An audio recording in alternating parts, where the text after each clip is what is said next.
This is our Forex blog for February 23rd, 2011. And like most days, we want to see which currencies are strong, which ones are weak. The dollar, you can see the daily, weekly, monthly trend underneath. The real-time momentum is weak. The real-time momentum was weak last night, a little bit at 2, 6 to 8, and then also 9:30 to about 11:30 it showed some weakness. You want to trade some currencies against the weak pairs that are strong longer term. The daily, weekly, monthly are up. You can see the euro was consistently the strongest throughout the day. It wasn't always the most intensely strong, but remained strong the whole day. So, you're looking to buy euro dollars on dips or pullbacks. Here we had the euro dollar trending up, nice little multi-hour sideways range breakout. You would have got in here somewhere around 3,700, and it went up to 32. You might have bought this little pullback here that didn't really work, but you should have broke even on that. And a lot of times after you get a pullback and you have a little mini double bottom right there, that's a pretty safe place to get into the trade. And also we have a decent pullback right here to the previous week's high that ended up going up 50 pips. One of the new tools, FX Scalper Pro, allows you to get in on those pullbacks. For example, if you see that little sideways range right here, you're in it. The longer term trend's up, so you're kind of yanking your stop up every time it makes a higher high. Again, higher high and pullback, you move your stop up. Higher high and pullback, you move your stop up. And usually, this is a Fibonacci profit target level that I drew last night. Those are oftentimes, if they're at or above the upper containment band, the end of the move. Plus, this was really the first wave of that last move, and it's right near the fib targets of this last first up move. So, decent place to get out of the trade up there. And you can see it pull back after that. So, somewhere up in here, around the 80, you'd get out of that trade. You're in this trade with this little sideways double bottom right here, around 20. That's a 60 pip move.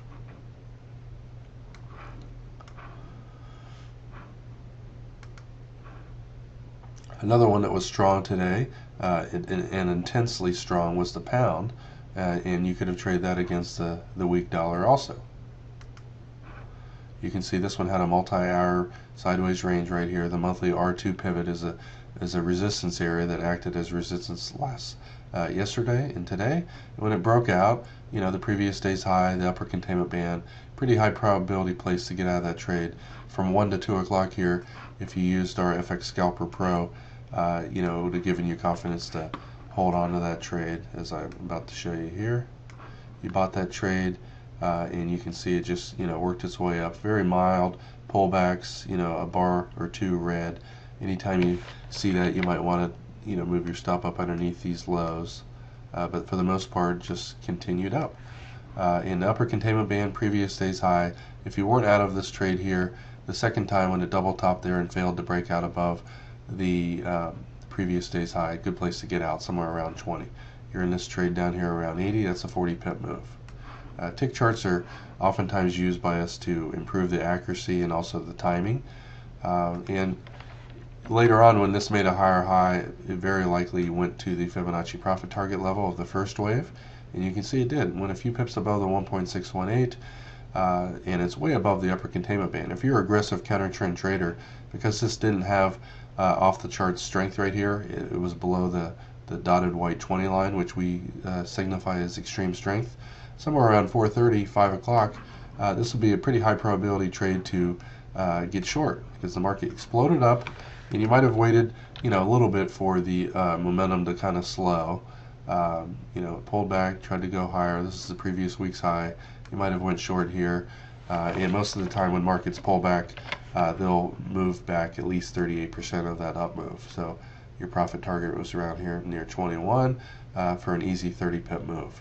You might have got out here, shorted this next move up, and made another 30 pips as it pulled back again.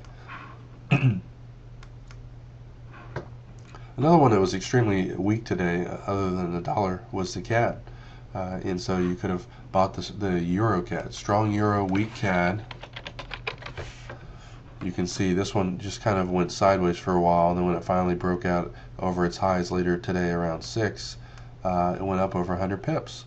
Now, most of us, when it gets above the upper containment band, you don't see real-time momentum here, you might look to get out of the trade, buy this next pullback, and it pretty much went right up and kind of stalled right here. Most of us probably would have got out somewhere around 80 in this trade. But strong, one currency strong, the other one's weak. The Swiss also became ridiculously strong at 8. The dollar wasn't the weakest one at the time. The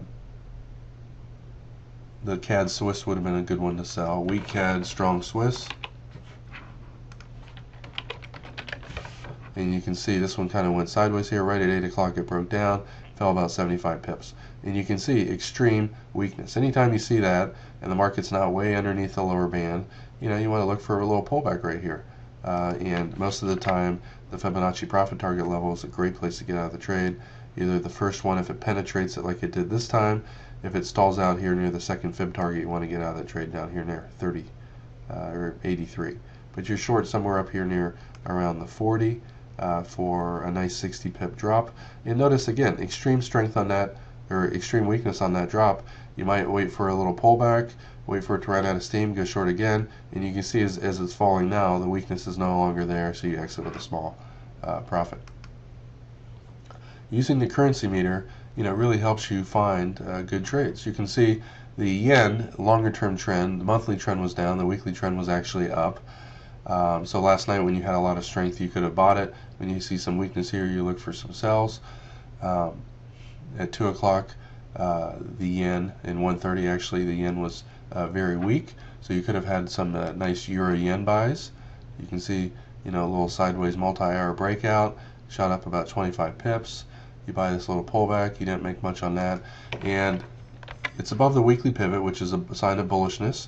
When it finally breaks out right here, you go long again, and the strong euro carries it right up, right around the fib target, right to our upper containment band. Again, notice if this had extreme strength like that, it's very likely to go through the upper containment band, but if it doesn't, you might want to get out of your trade here. And aggressive traders, might look for a counter trend trade because, every move up this yesterday, it sold off.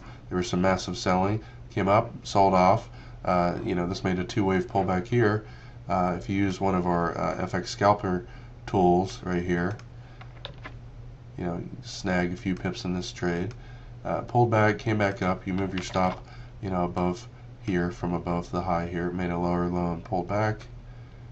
Kind of stalled right here. I might have got out of the trade there, and then. You never know if it's going to try to make a higher high. Made a lower low here, pulled back up, didn't break that high. You might have gone short again. And that second counter trend trade really paid off, and the market just kept dropping. Every time it makes a lower low, pulls back, you move your stop up or down. In this case, you move your stop. And usually they stall at the hourly moving average. It doesn't usually go much beyond that. So I draw my fibs on this first wave, and I probably would have got out of the trade here at 25. But you're short somewhere up here at 65. For a 40 pip move in that case.